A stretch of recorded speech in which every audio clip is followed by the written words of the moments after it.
de la lune, bonjour, j'espère que vous allez bien. Pour cette nouvelle lune du 15 novembre 2020, je vous propose de créer une page de journal qui va nous permettre de lancer notre intention.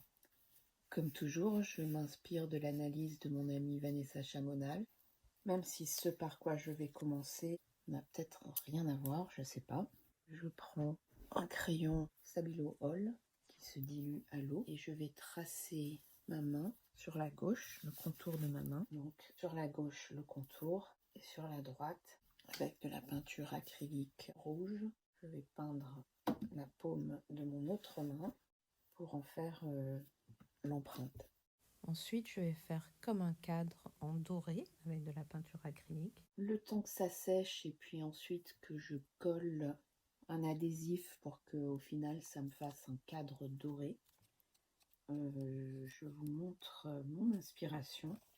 Alors j'ai acheté ça il y a quelques années à un artiste en Écosse, donc c'est un phénix pour bien reprendre l'image du scorpion. Malheureusement je ne retrouve pas son site, derrière il a ses informations, Keltia, mais j'aime beaucoup cette gravure. Donc je vais sans honte, je vais copier sa pièce qui m'a toujours beaucoup parlé.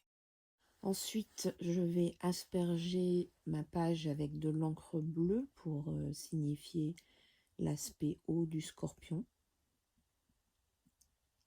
Alors pour moi, cette nouvelle lune tombe dans ma 12e maison, avec en face la 6e maison en taureau. Qui dit 6e maison dit travail et santé. Donc c'est pas surprenant du coup si j'ai des soucis avec mes mains depuis quelques semaines. Et c'est d'ailleurs pour ça que j'ai dû ralentir ma cadence sur YouTube pour pouvoir reposer mes mains. Et pareil pour cette vidéo, je suis obligée de la filmer par petits coups. C'est sûrement de l'arthrose, de l'arthrite, je sais pas. Mais comme je suis du signe de la Vierge, j'en fais toute une montagne. En fait, c'est pas une montagne, c'est un trou que je creuse depuis des semaines. J'ai jamais vraiment saisi ce que veut dire la 12e maison, mais moi, ce que j'ai envie de faire ici, c'est de faire une visite du côté de l'inconscient. J'ai fait un croquis de mon phénix et en blanc, j'ai écrit un texte de Jung qui me parle particulièrement et que je vous lirai plus tard dans la vidéo.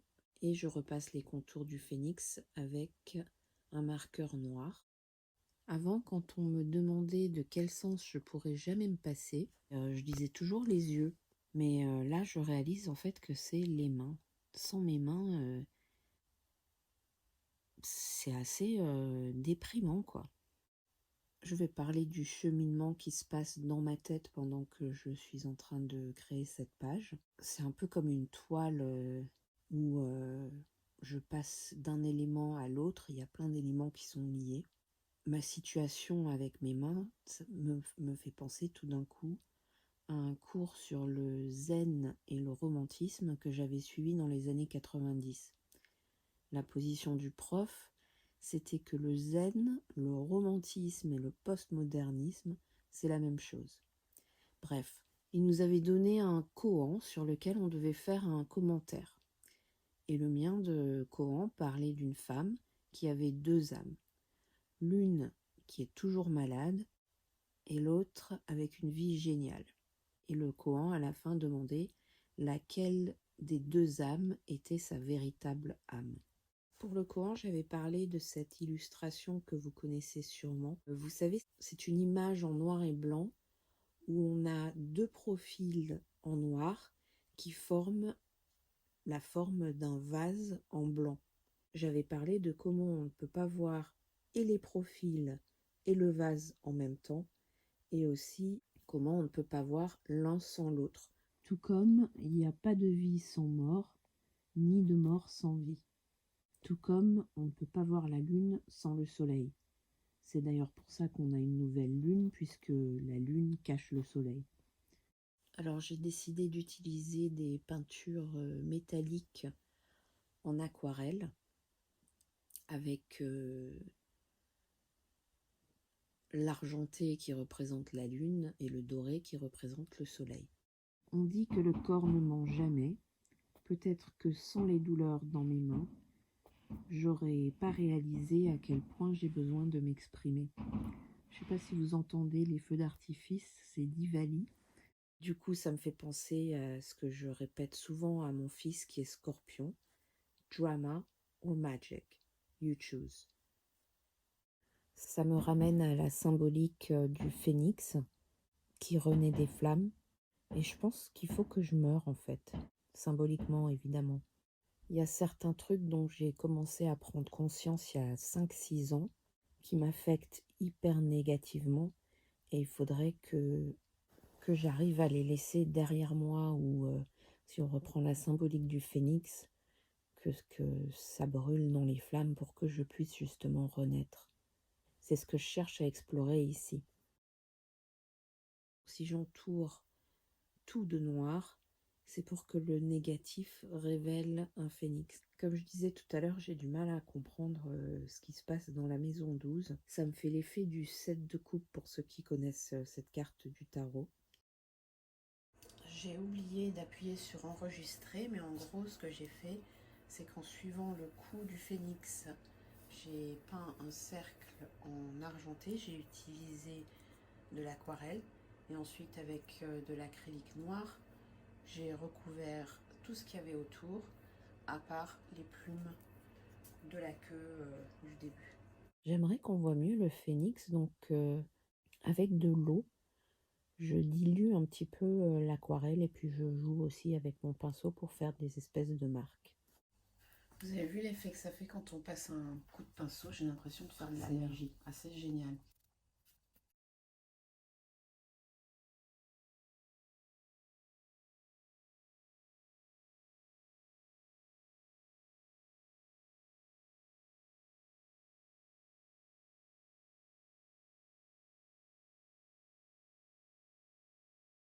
J'ai envie de gratter ce qu'il y a en dessous. Pour ceux qui me connaissent, je fais souvent ça. Je fais des couches et ensuite j'enlève ces couches pour pouvoir découvrir ce qui se cache en dessous. Donc là, je retrouve le bleu qui était la première couche que j'avais faite. Et dans cette partie sur la gauche, je réécris le texte de Jung que j'avais écrit en blanc tout à l'heure et que je vais vous lire parce qu'il me parle particulièrement.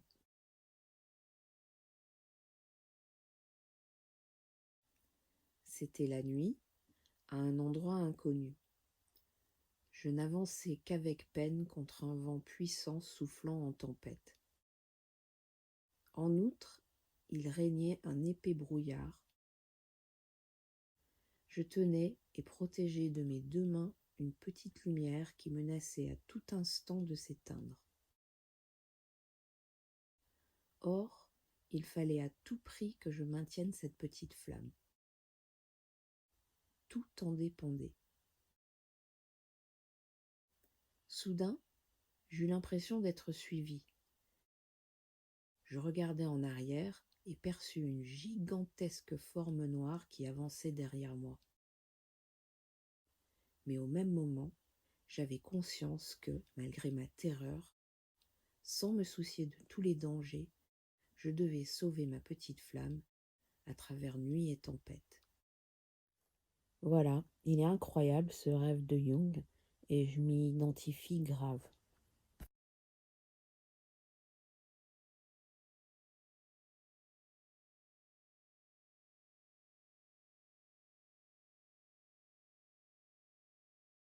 J'ai décidé d'utiliser une image de Bridget Anna McNeil, vous avez le lien sous la vidéo,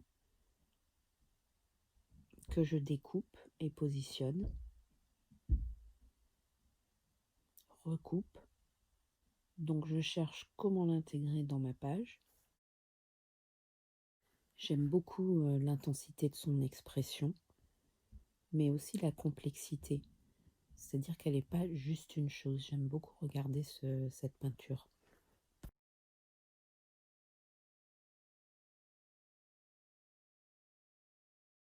Je suis bien consciente que quand on lance son intention pour la nouvelle lune, c'est pas du tout le plan, je fais un vœu et il est exaucé, c'est plus quelque chose de visionnaire. Mais j'ai un problème avec mes mains, donc je ne peux pas m'empêcher d'ajouter cet élément dans mon intention, même si ça sera en dessous, et je suis pas sûre que qu'au final ça apparaisse.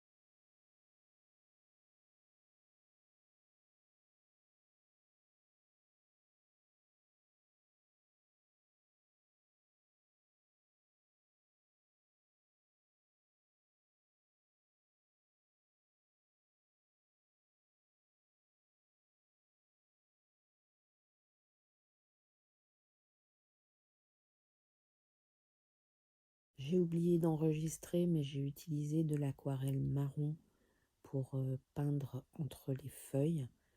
J'avais envie de mettre cette couleur de la terre pour signifier le taureau, mais aussi pour me poser la question comment je peux me détacher de ce fardeau qui inconsciemment me mine. Une façon, c'est de mettre de la lumière ou d'éclairer l'ombre ou les ombres. J'ai pris du blanc pour le passer sur les feuilles pour symboliser cette idée d'éclairage. Et puis ça fait un contraste pour la composition. Donc pendant que je fais ça, je pars d'un point sombre et je demande pourquoi. Et après chaque réponse, je demande à chaque fois pourquoi, pour creuser et y voir plus clair. J'ai exploré plusieurs points, mais pour vous donner un exemple, mon point de départ, c'est je ne supporte pas le mensonge, la manipulation, la violence. Pourquoi? Ça me rappelle Saturne en Gémeaux et la Lune conjointe à la Lune noire. Pourquoi? Peut-être que moi aussi je suis comme ça, que c'est génétique. Pourquoi? Ça m'a fait énormément souffrir. Je détesterais faire souffrir quelqu'un comme ça à cause de ça aussi. J'ai pas reçu d'amour petite, aussi une impression de ne pas exister. Pourquoi? Et aussi, je me demande si est-ce que je suis comme eux, est-ce que je continue le truc? Pourquoi? Je détesterais qu'il y ait un grand vide en moi, genre je suis une Frankenstein, pas d'âme. Pourquoi? Parce que le néant, c'est effrayant, surtout s'il est à l'intérieur. La violence, elle est effrayante aussi, surtout elle est en moi. Et la manipulation, c'est horrible, quoi. C'est l'amour conditionnel. Pourquoi? Il y a la peur de ne pas être aimable, pas dans le sens gentil, mais quelqu'un qu'on puisse aimer. Pourquoi? Et si je creuse un peu plus, je me dis que peut-être que quelque part, je pense que mes actions peuvent être nuisibles, donc je m'empêche de les mettre en œuvre. Mais en fait, ce rôle, ça me convient pas du tout, parce que j'ai des élans en fait qui demandent qu'à être exaucés. Mais j'ai cette tendance à faire exprès de faire n'importe quoi sans le faire exprès. Ce que j'aimerais, c'est pouvoir me réaliser, et pour ça, il faudrait que je me débarrasse de ce boulet du passé. D'où cette idée de mort et de renaissance.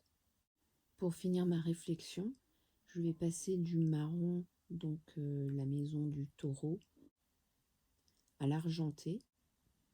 Donc en alternative, je passe de l'un à l'autre. Et ça revient en fait à ce dont je parlais tout à l'heure, entre le drame et la magie. Donc le drame, le marron, mes mains, ma situation, toutes ces affaires terrestres en fait. Et la magie, c'est ce côté transformateur qui est représenté par le scorpion. Et ce que j'aimerais, après avoir réfléchi l'issue de toute cette réflexion, je pense qu'avant j'étais très focus sur l'idée de l'amour, je parle de l'amour en général, et ce que j'aimerais dans ma vie, en fait, c'est la paix. C'est trouver la paix. Voilà, je vais m'arrêter là. J'espère que malgré toutes les parties que j'ai oublié d'enregistrer, cette vidéo vous parlera et peut-être vous inspirera à créer votre propre page pour lancer votre intention. Et je vous souhaite une très belle lunaison. À bientôt, au revoir.